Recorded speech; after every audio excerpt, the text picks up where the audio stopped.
വന്നപ്പോൾ എനിക്ക് കാലിന് ഭയങ്കര വലിവായിരുന്നു. എടുത്ത് കൊടുക്കുമ്പോഴത്തേനും ഇവിടെ വലിച്ചിലായിരുന്നു. വണ്ടിയിൽ നിന്നൊക്കെ ഇറങ്ങാനും ഒക്കെ പാടായിരുന്നു. ഇപ്പം എടുത്ത് കുത്തുന്നതിന് കുഴപ്പമില്ല, ആശ്വാസമുണ്ട്. ഈ ഇടത്തുകാലം ആദ്യം ചവിട്ടിയാലേ ഈ കാലെടുത്ത് പൊക്കി വയ്ക്കാൻ പറ്റുള്ളൂ. ആ രീതിയിലായിരുന്നു ഞാൻ വന്നത്. അപ്പൊ ഈ കാലിന് ഇങ്ങനെ ഇത്രയാവും.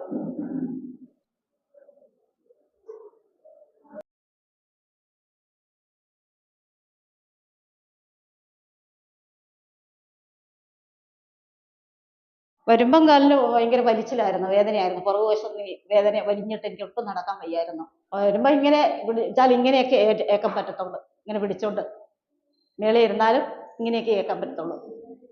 ഇങ്ങനെ ഏക്കാം.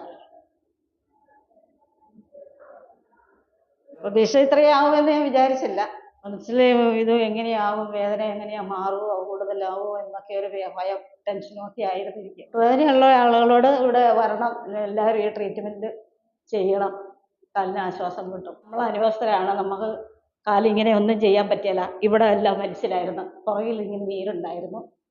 അത് ഇപ്പം ആശ്വാസമുണ്ട്. ഇത്രയൊക്കെ എങ്കിലുമാണ്. മുട്ടുവേദനയുള്ളവർ ഇവിടെ വരണം, ഈ ട്രീറ്റ്മെന്റ് ചെയ്യണം എന്നുള്ളതാണ് എൻ്റെ അഭിപ്രായം. അനുഭവസ്ഥരല്ലേ, അതപ്പം നമ്മുടെ കാലിന് നമ്മളൊക്കെ ചെയ്ത് കഴിഞ്ഞപ്പോൾ നമ്മുടെ കാലിന് ആശ്വാസം കിട്ടി.